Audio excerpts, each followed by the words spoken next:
Tonight on CTV News, dramatic rescue on the high seas. It always gives us a great feeling getting a patient to a higher level of care.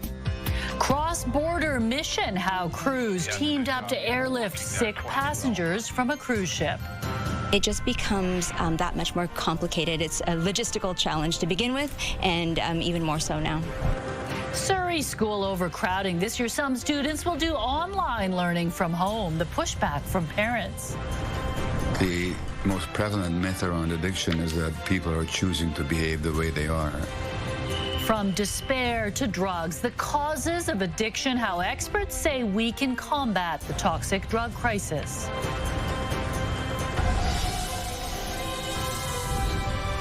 This is CTV News with Mi Jung Lee.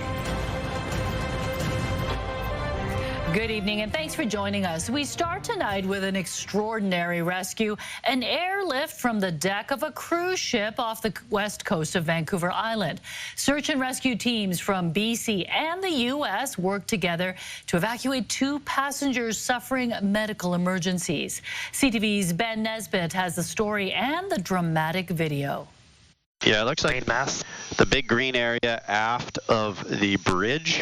A dramatic scene at sea Sunday morning when 2 passengers experienced separate medical emergencies. The priority was clear: get them off the ship and to emergency care. Everything was very quick and very smooth. The Princess cruise ship was sailing about 85 kilometers south of Tofino when crews from the Royal Canadian Air Force and the U.S. Coast Guard answered the call. Having the Royal Canadians with us out there made it operate way smoother than if we hadn't had them, and it always gives us a great feeling getting a patient to a higher level of care. This footage, captured from a Canadian aircraft, shows a U.S. Coast Guard helicopter approaching the vessel. Canadian crews were able to zero in on the cruise ship's location, streamlining the operation. They actually went out and found the exact location of the cruise ship prior to us taking off, so we didn't have to spend a lot of time looking for them. The first patient, a 99-year-old man with a blocked esophagus, was hoisted from the deck. We were tasked to provide the second aircraft to extract a second person. The second patient was a 52-year-old woman on life support after a heart attack. She was flown to hospital on a Canadian helicopter from CFB Comox. This helicopter goes about 270 kilometers an hour, so that's what we did on the way back. And just next to, looks like there's a pool in the front, so just aft of that pool. With several aircraft working in close proximity, coordination was crucial. Being able to work with the Canadian Air Force, Canadian Coast Guard can actually help us get Canadian citizens help faster. 2 countries, 1 mission, teamwork in the air that brought help when it was needed most. Ben Nesbitt, CTV News. Crown Council is considering a possible charge in the boat crash at Kate's Park that killed a 10-year-old boy in June.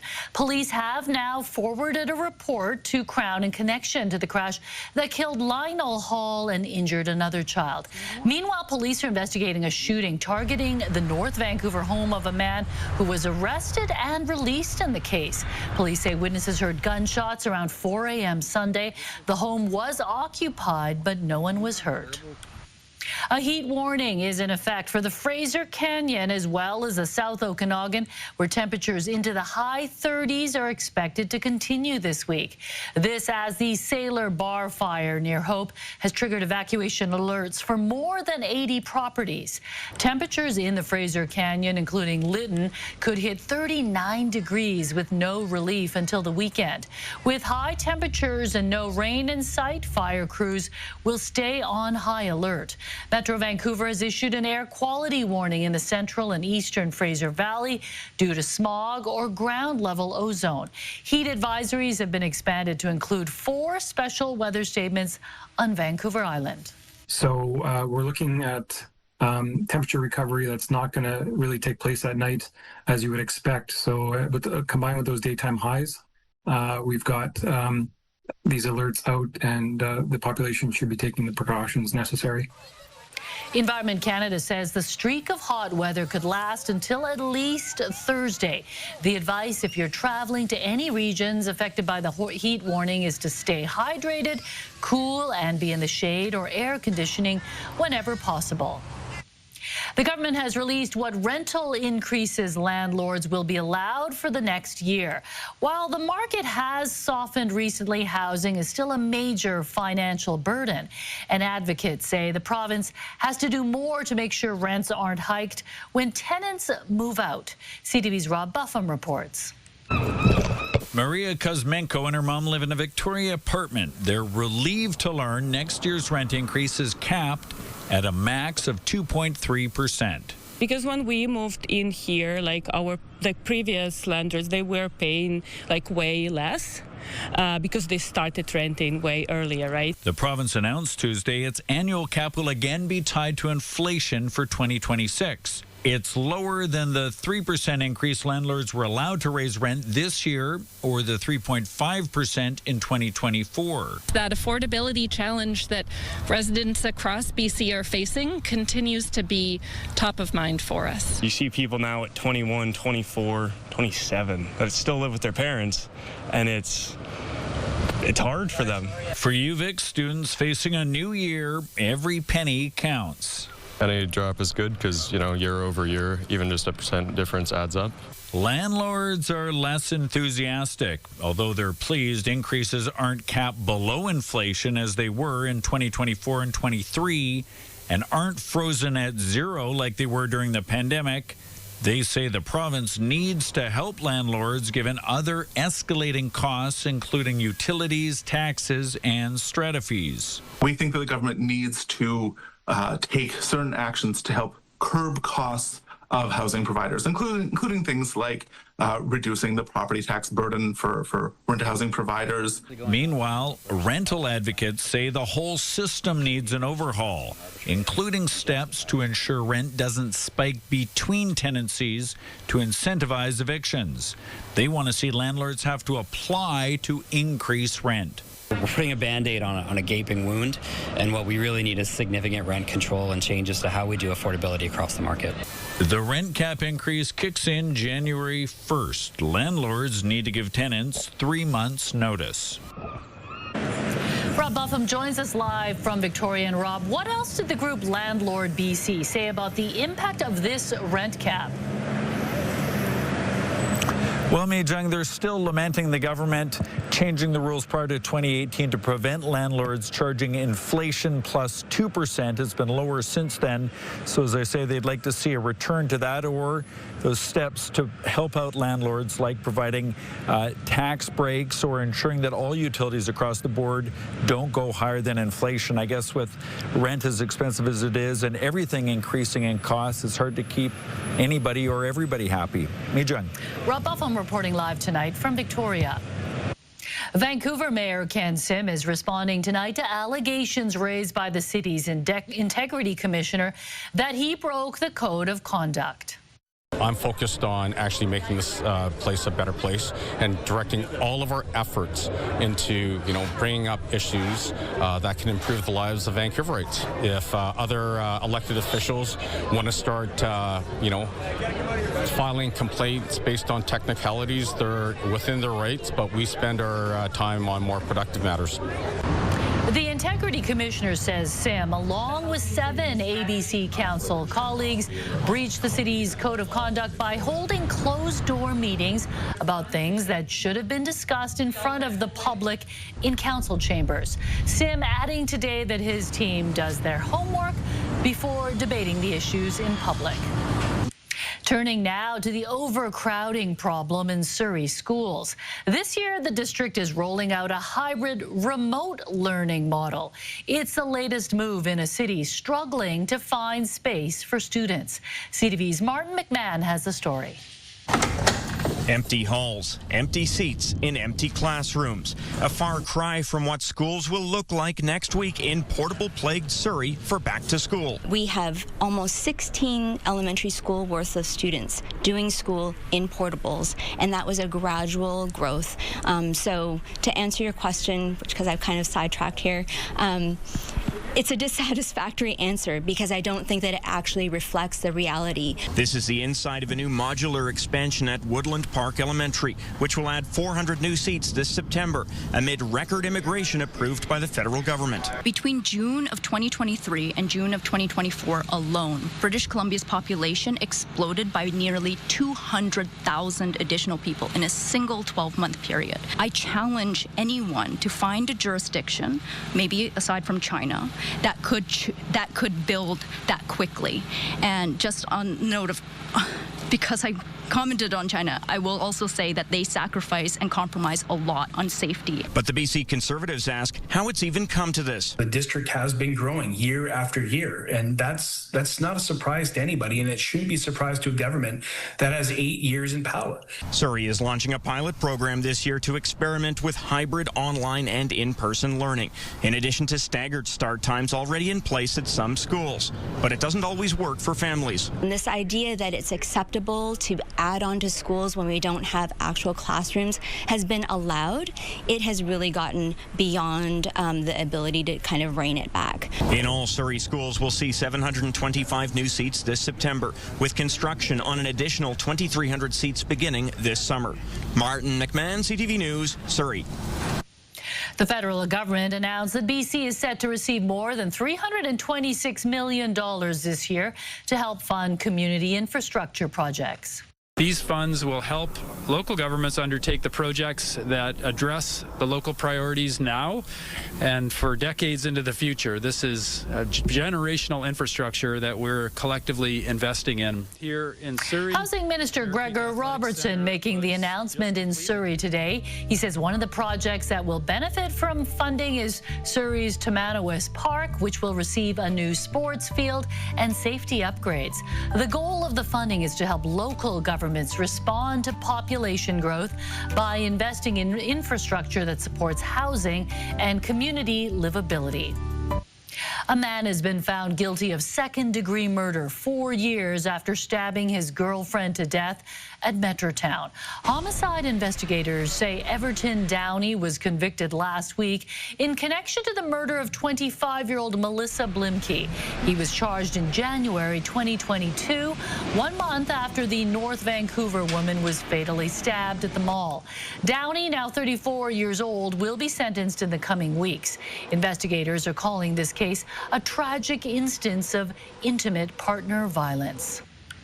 That very issue was on the agenda today as a consortium of BC gender justice and anti-violence organizations hosted a roundtable with the Federal Minister for Women and Gender Equality this afternoon. As CTV's Ben Milger reports, violence against women is just one of many gender-based issues advocates want action on.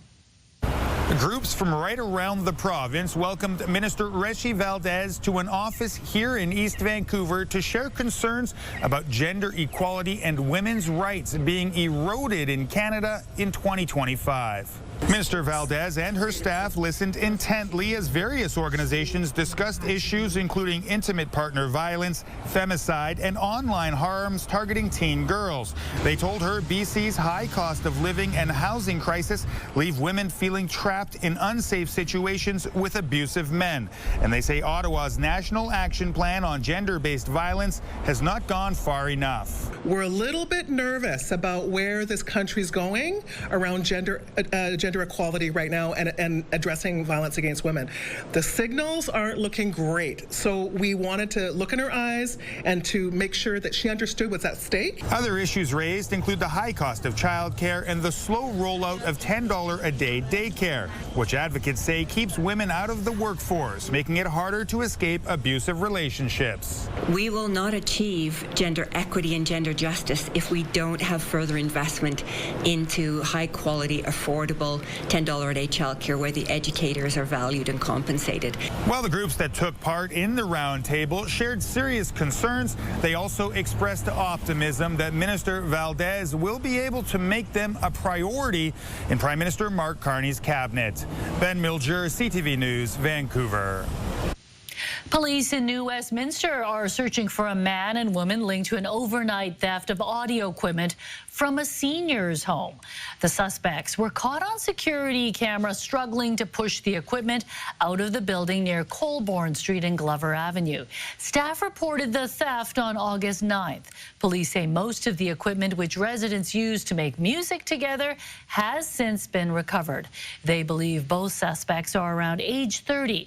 The man's described as having brown shaved hair and a tattooed right forearm, while the woman has long blonde hair and wears glasses.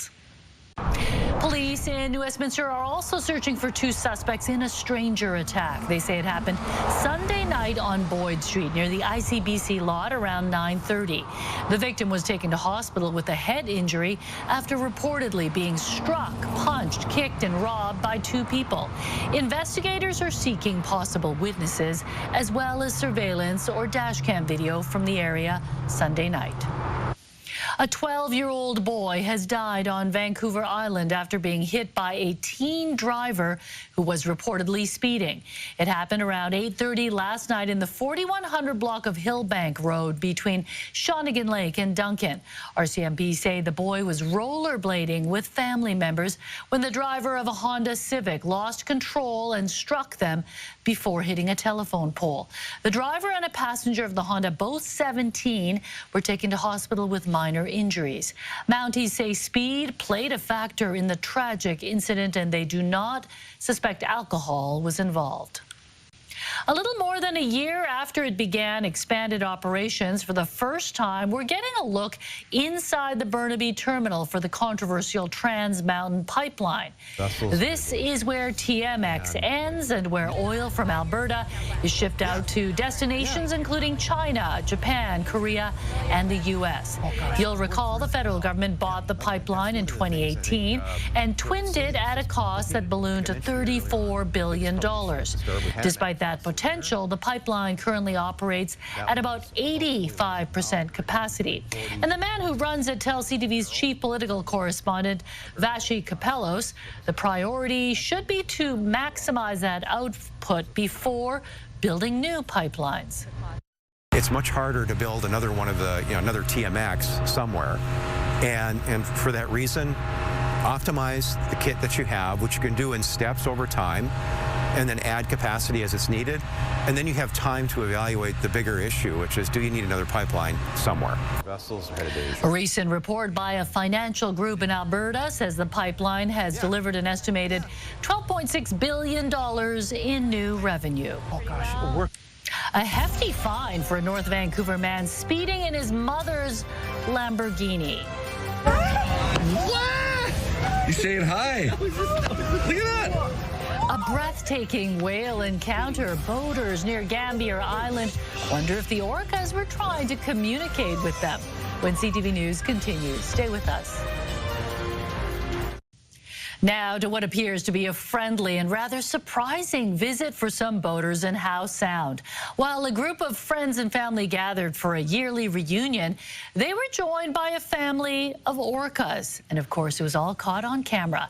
Here's CTV's Sinjin Alexander. Well in the distance at first, off the west coast of Gambier Island, something about a small flotilla of humans caught the attention of this inquisitive group. They're coming right for you guys. Like, they are there. Maybe pull us in on TV. Yeah. And they are there. Oh my gosh! As the pod made its way closer and closer, this group of friends and family enjoying a yearly reunion decided they'd better get closer and closer. We were all in the water, so we're getting out of the water. Joshua Lepine, like so many others, pulled out his phone, and what he captured was remarkable. What? You're saying hi. Look at that. As soon as they got really close, one of the lead whales started to flap its side fin as it went right by us. I don't know why. I'm actually curious as to why. There are many theories why whales slap their flippers. It can be communicating, hunting, scaring prey, or playing. Remember, the orcas approached the humans. And did you notice? There are some youngsters, too. Especially the baby one was was really kind of hopping around, and it was almost like it was riding the back of a larger one. Now they're just showing off. This chance encounter or visit lasted about 10 minutes. A breathtaking show, even for those who have seen their fair share of wildlife. You're seeing humpback whales, you're seeing orca whales, you're seeing sea life come back that you've never seen before, especially in the last, I'd say, 6-7 years. I've spent a lot of time in these waters, and I've seen orcas before, but I've never seen behavior like that. St. John Alexander, CTV News, Horseshoe Bay. A North Vancouver man has some explaining to do after he was caught speeding in his mom's Lamborghini on his way to the racetrack, racking up more than $2,500 in fines. BC Highway Patrol says the 26-year-old was clocked traveling 130 kilometers an hour in an 80 zone along Highway 3 near Princeton on June 1st. Along with the hefty fine, the Lamborghini Gallardo was also impounded for 7 days. Let's check in with Anne. I think he's taking the bus now. I'm not sure if Mom's going to let him drive the Lamborghini anymore. Yeah, definitely. He's going to walk everywhere from now on. And yes, Mijung, we're here at the PNE. Beautiful night. I've got something we've been talking about for quite some time. So this is called the Cowboy Candy Soft Serve. It's a mango soft serve with tahini on top. And yes, those are jalapeno peppers in there as well. It's a little bit of sweet. It's a little bit of spicy. It's actually quite a nice combination.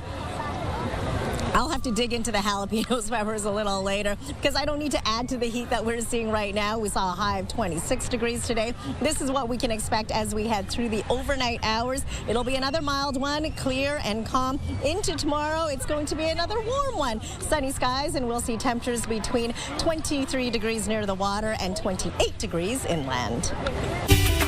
CTV weather brought to you by Expedia Cruises. Make the most of your next vacation by booking with those who've been there. Visit expediacruises.ca. This is actually a really good Mijung. I want to say I have the ability to save some for you, but I don't think I can because it's quite delicious. You know, I don't expect you to save any. It looks really good, and I think that the mango would be really refreshing on a day like today. Mm-hmm. Definitely needed. Okay, I'll let you enjoy. Thanks, Anne.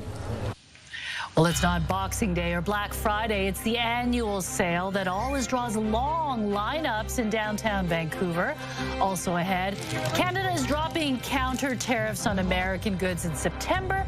What that will mean for shoppers hoping for better prices. That's ahead.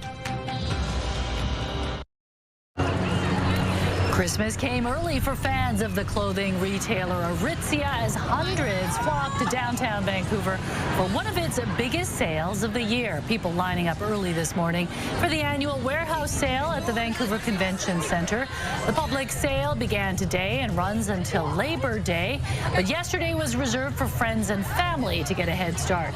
Discounts range anywhere from 50 to 90% off select items, including jackets, dresses, and accessories.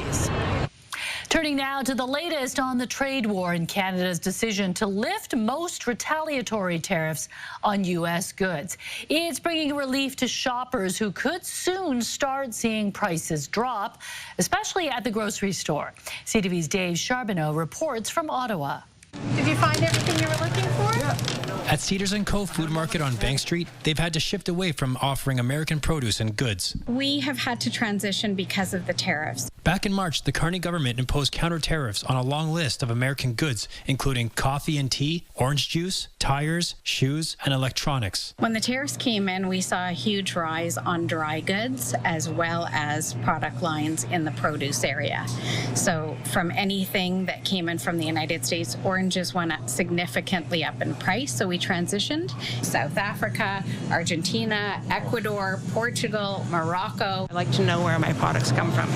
With Canada set to lift tariffs September 1st, businesses and shoppers are counting on lower prices. I would say 90% of our clients have boycotted U.S. goods, and they are relying solely on Canadian goods. We support local businesses, Canadian businesses, and try to avoid unnecessary tariffs where they apply. I want to support the local producers. the people who are doing all the work. I want to support them on the Canadian side. At Capital Furniture and Mattress, owner Nadia Gadban says tariffs have hurt sales. But they've slowed down business for sure. But come September 1st, Gadban plans to cut prices. We are going to drop our prices back down by 15% so that we're back to the norm that we were because customers have noticed the sudden increase. So this is our Canadian brand. But when it comes to mattresses, customers here also buying Canadian. Our business has gone up 25% since the tariffs were implemented because people have stopped buying the American brand. The price of coffee beans went up considerably the minute the tariffs hit. Back at Cedars & Co., Dibbs says she might consider U.S. goods again, but only as a last resort. So if the produce significantly comes down in price and we need to adjust and we cannot find it in other countries, diverse countries, we will definitely have to fall back on the U.S. Dave Charbonneau, CTV News. Which major Canadian city is mandating all public servants back to the office full-time? And the backlash also. The most prevalent myth around addiction is that people are choosing to behave the way they are. Delving into the causes of addiction and how that can guide treatment, Penny Daflaw speaks with world-renowned expert Dr. Gabor Mate. That's ahead. The debate about how to combat the toxic drug crisis has not let up, with many options on the table. A question that is not often considered is why people turn to illicit drugs in the first place. A world-renowned expert in addiction began his medical career right here in Vancouver, forming powerful insights. Our Penny Daflaw now on what Dr. Gabor Mate calls BC's deaths of despair. Childhood is a golden time for many of us, but for some it can lay the groundwork for a difficult life in their brains. The more stress, trauma, instability there's in the environment, the less these circuits develop properly. The more traumatic experiences people have in childhood, by far the greater the risk of addiction. Best-selling author Dr. Gabor Mate continues to transfix millions of viewers. The real question in addiction is not why the addiction, but why the pain. Across various mediums. The #1 health podcast in the world. With his profound insights. Trauma is a wound. It's a psychic wound that leaves a scar, it leaves an imprint. After practicing family medicine in Vancouver, going on to provide addiction treatment in the downtown east side while working at St. Paul's Hospital.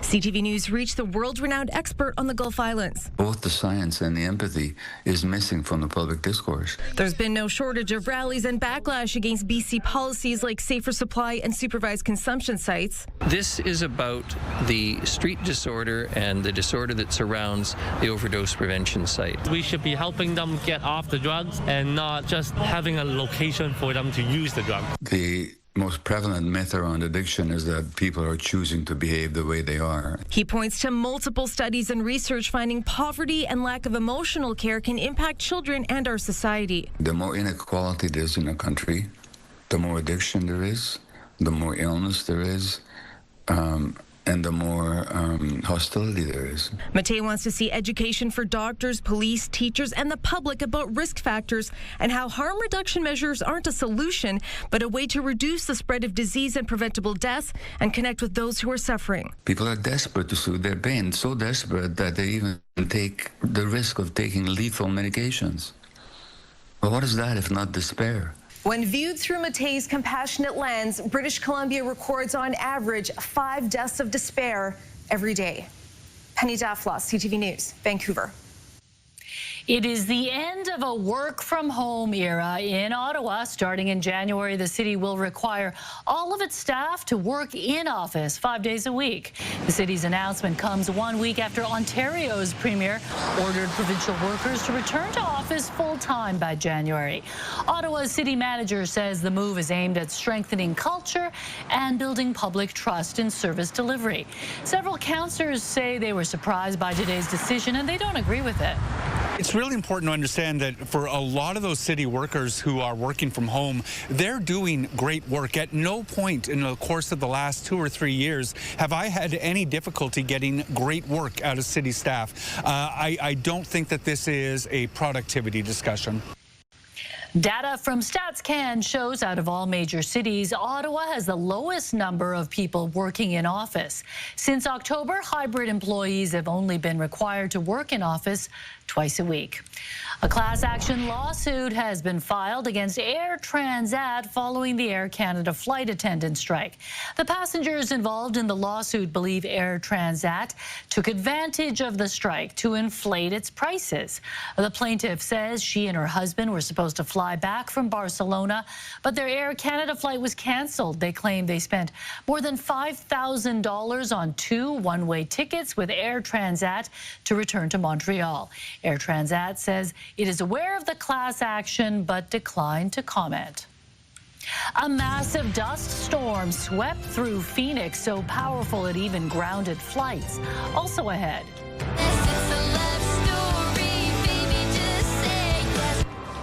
A new era for Taylor Swift, from lover to fiancé. Reaction pours in to Swift's engagement to Travis Kelce. That's ahead.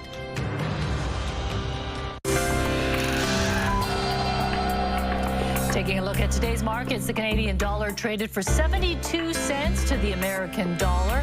Oil lost $1.55 to end the day at $63.25 a barrel. Gold gained more than $15 on the day. The TSX and the Dow Jones both ended the day higher, up 169 points and 135 points, respectively. Apple is getting ready for its biggest event of the year, where the tech giant is expected to unveil its newest iPhone. Apple's next product launch is set for September 9th, and all eyes are on the expected debut of the iPhone 17, along with new Apple Watches and possibly other devices. Reports suggest Apple could unveil a super slim iPhone, sleeker than ever, but possibly sacrificing some battery life and camera features. It was an ominous scene in Arizona as a towering wall of dust swallowed the city of Phoenix. Also known as a haboob, the massive dust storm swept through the city yesterday. The phenomenon blinded drivers and knocked out power. It also grounded flights at Phoenix International Airport, which is one of America's busiest airports. Heavy rain and wind followed the storm, adding to travel delays. Let's go back to the PNE, and we've got no extreme weather, but extreme acrobatics. And how's your stomach? Not too bad. We've only been bouncing for a few seconds, but yeah, didn't put this on my bingo list when I came here this morning. But yes, iFlip is a great aerial acrobatic team, and they're going to show us their moves. But first, we have to take a look at the forecast. So let's take a look at the heat warnings in place right now. Inland sections of the north coast, through tomorrow, you'll see temperatures reach up to about 29 degrees, in the high 30s for the Fraser Canyon, North Thompson, and southern Okanagan. That is through Friday. All thanks to this huge ridge of high pressure that's dominating the whole province, bringing us these warm temperatures and these clear conditions. So here's a look at the forecast, starting off with the North Island. We'll see a cloudy start to Port Hardy. Clears up quite nicely, 17 degrees. Mostly sunny skies for Campbell River and Comox. You'll see a high of 26. For the South Island, it does cloud over for Tofino. Mostly cloudy skies, 18 degrees. Other than that, you're looking at mostly sunny skies from Port Alberni right down to Greater Victoria. Temperatures between 22 and 34 degrees. For the Sunshine Coast, mostly sunny skies and 27. Hotter up the Sea to Sky Highway, mostly sunny skies, temperatures between 29 and 31 degrees. And across the Lower Mainland, mostly sunny skies, temperatures between 25 degrees near the water, 28 degrees further inland. Heading into Thursday, we'll see mostly cloudy skies. Friday, it does clear up, a mix of sun and cloud, and 23 degrees. And then as we head into the long weekend, we'll see showers in the afternoon on Saturday, continuing into Sunday morning before it clears out of the way. Mix of sun and cloud on holiday Monday. And then heading into Tuesday, blue skies and sunshine and 23 degrees. So yes, while I'm bouncing over here, CTV weather is brought to you by Expedia Cruises for air, land, and sea vacations. So while I'm bouncing on the trapeze, over there is the iFlip team on the trampoline, and they are giving us some great acrobatics right up top. top of that building, all the way down to the trampoline, with artists from Montreal all the way to France showing off their acrobatics, and they do a lot here at the PNE. Great show. 3 times a day at 12:30, 3:15, and at 5:30, and they're doing something special for us. So one last time, Mi Jung, I'm gonna shoot for the sky. I think I'm gonna join their team. What do you think? I think you're doing a great job.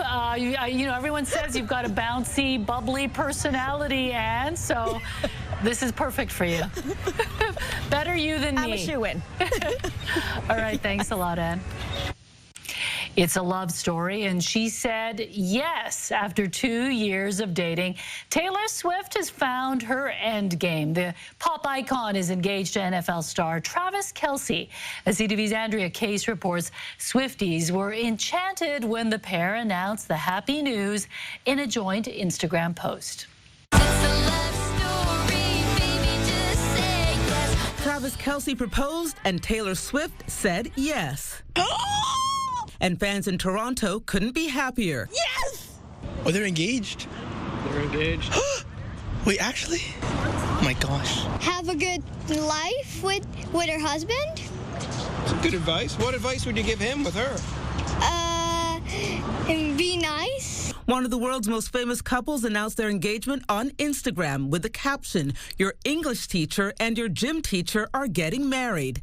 The ring, an old mine brilliant cut diamond from Kindred Lubeck. As for the dress she wore, by Ralph Lauren, already sold out. It was a 3-time Super Bowl winner, Travis Kelce, who pursued Swift more than 2 years ago. So I was a little butthurt. I didn't get to hand her one of the bracelets I made for her, one with my number on it. Eventually they met, Swift admitting she didn't know much about football. I didn't know what a first down was. I am forever thankful for you diving into the football world. And she certainly did, creating a stir just entering the football stadium, and NFL cameras constantly covering her every move in the Kelce family private box. The latest status is I got to see her last week. That's the latest status right there. And the second one, are you in love? I'm going to keep my personal relationship personal. She attended his games, and he followed her on the Eras Tour, attending 14 concerts, even making an appearance in one of her London shows. What I saw on that tour last year was pretty remarkable. It was something I could admire watching and take a lot of notes from. Even President Donald Trump, when asked, had something to say on the news of the engagement. Well, I wish him a lot of luck. I think he's a great player. I think he's a great guy, and I think that she's a terrific person, so I wish them a lot of luck. He hasn't always been so gracious about the pop star, posting, "I hate Taylor Swift," after she endorsed Kamala Harris for president. A couple of otters star in the cutest schedule release you've ever seen. That's still ahead tonight. Plus, Board Sisters. Adam finds out how a young woman who says she didn't have good balance became one of the best skateboard racers in the country. Next on the Sawatsky Sign-Off. Right now, here's a preview of CTV Morning Live.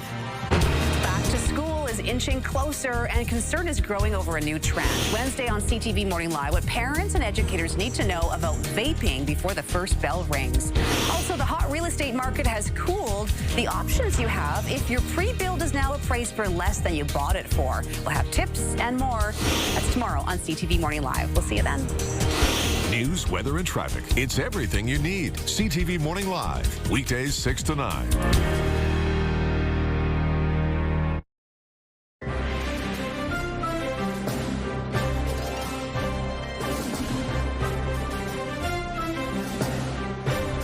Soccer fans in Vancouver got a second shot at seeing the FIFA World Cup trophy today as it makes its way around the host city. Cheers rang out at the Italian Cultural Center as the trophy was unveiled this morning. It was on display for 3 hours following a showing Saturday at Jack Pool Plaza downtown that had people lining up for hours to get a glimpse. The trophy's moment in East Vancouver was welcomed by the Italian-Canadian community. As a boy, I would rewind my dad's VHS tapes of the 1982 World Cup finals just to hear the words Campioni del Mondo, Italy, World Cup champions. And in 2006, when Italy lifted the trophy again, this very ballroom erupted with joy. Even then, it still felt distant, a magical moment we could only watch on TV. And yet, here we are today, standing beside the trophy itself. Vancouver will host 7 matches for the FIFA World Cup next year between June 13th and July 7th. Major League Baseball has dropped the 2026 schedule for all 30 teams, but one in particular is putting an utterly adorable spin on the season.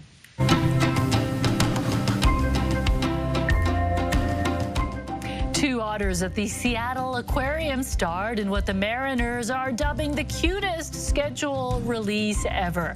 The video shows aquarium staff feeding otters Secu and Mishka ice treats with molded logos of different MLB teams as fans are fed information about the Mariners' upcoming season with a sprinkle of fun otter facts. That is a brilliant idea. Yeah, incredible video there. They're so cute. I know. We should get the Vancouver Aquarium otters doing some kind of release, right? Yeah, we should. Okay, a little Mariners fan was not only taken out to the ball game, he also had all the snacks. Cameras caught this toddler stuffing his face with popcorn from a bag that was about the size of his body. This was during the Mariners and Athletics game on Sunday afternoon in Seattle. MLB posted the clip writing, "No chance you had a better day than this kid." Oh, wow. Not to be the bearer of bad news, but I thought kids under 5 weren't supposed to have popcorn. Uh-oh, better get that information. It's a bit late now. It is a bit late. It was pretty cute, though. It was cute. Okay, Mary, what's coming up tonight on the Late Local News? Mijung, YVR recently posted on X that flight schedules at the airport are being significantly impacted today due to staffing constraints at NAV Canada. Passengers will face delays and cancellations, particularly on regional routes. And Translink wants your opinion on this North Shore rapid bus route. One of the options would be in the Burnaby Heights neighborhood, but some business owners we spoke to don't want more transit in their neighborhood because it would take away street parking. We'll explain at 11:30. Mijung. All right, thanks a lot, Mary. A young woman on Vancouver Island is wearing multiple hats, or rather helmets, while navigating grief and opportunity. At just 23 years old, she's become one of the country's top longboarders, as well as the legal guardian of her siblings.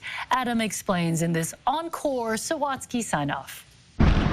When she first picked up a longboard, Katarina Hill never imagined it would eventually change her life. I'm really clumsy. Haven't always had the best balance.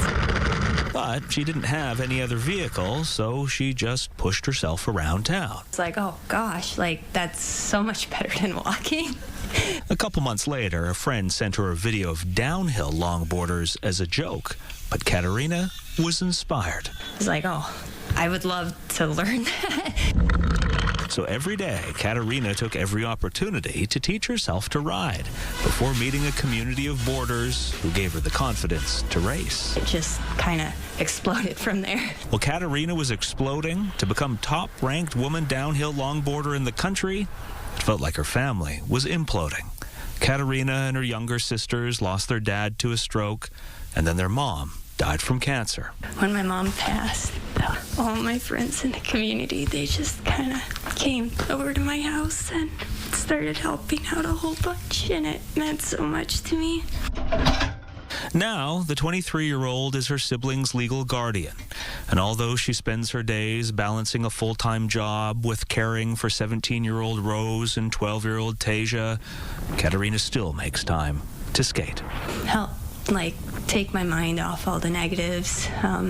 Just being on my board going downhill really fast, it just, oh man, it just feels really great. It also inspired both of Katarina's sisters to follow her path and start racing on street luge boards. I want to go and hang out with my sister and do it. She was like, oh, if you want to hang out, you got to practice. Now, Rosehill is so competitive in street luge, both she and Katarina have qualified for this year's Downhill Skateboarding World Championships in Italy and have launched an online fundraiser in the hopes that their family of 3 can attend. Man, I'm really proud of her. Proud that young Tasia's a formidable competitor too. But ultimately, Katerina feels comforted knowing her parents would be proud. Their daughters are proving to be so united and resilient. If you crash in a race, you gotta still get back up. And just like in life, if you have your crashes, you gotta still get back up. Adam Swatsky, CTV News, Abbotsford.